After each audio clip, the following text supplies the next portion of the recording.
Rio de Janeiro et ses plages de cartes postales. Un carnaval mondialement connu et son célèbre Christ Rédempteur. Mais un défi énorme à relever, organiser le plus grand événement mondial, les Jeux Olympiques d'été. La ville est aujourd'hui en plein chantier. Construction de routes, de métros ou de stades pour accueillir dans 4 ans plus de 10 000 athlètes et des centaines de milliers de visiteurs. Avec les JO 2012 très réussis, Londres a placé la barre très haut. Pas évident pour les Brésiliens de passer derrière les Britanniques. Difficile de battre les Anglais. Je crois qu'ils devraient se dépêcher, parce qu'il y a beaucoup de retard. Maintenant, on doit montrer que nous sommes capables, et on va y arriver.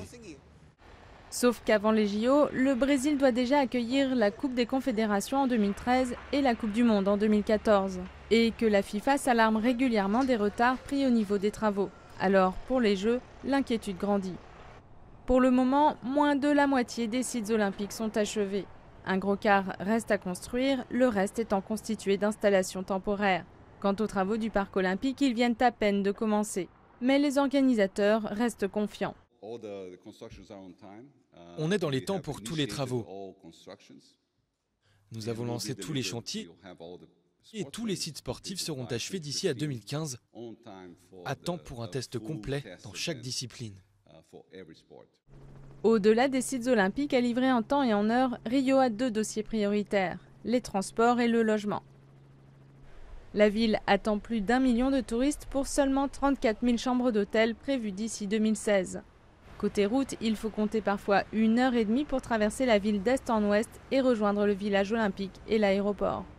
150 km de routes supplémentaires, un service de bus rapide et une ligne de métro sont en construction, mais ça ne suffira pas pour rivaliser avec Pékin ou Londres.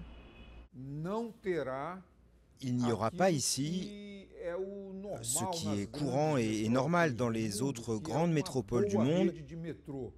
Il n'y aura pas un bon réseau de métro. Rio, ces dernières décennies, n'a pas investi dans ce moyen de transport. Autre point noir à Rio, la sécurité. La ville a fait de gros progrès depuis que les forces de l'ordre en 2008 se sont attelées à la pacification des favelas. Mais la bataille est loin d'être gagnée car des centaines de bidonvilles sont encore contrôlés par les narcotrafiquants.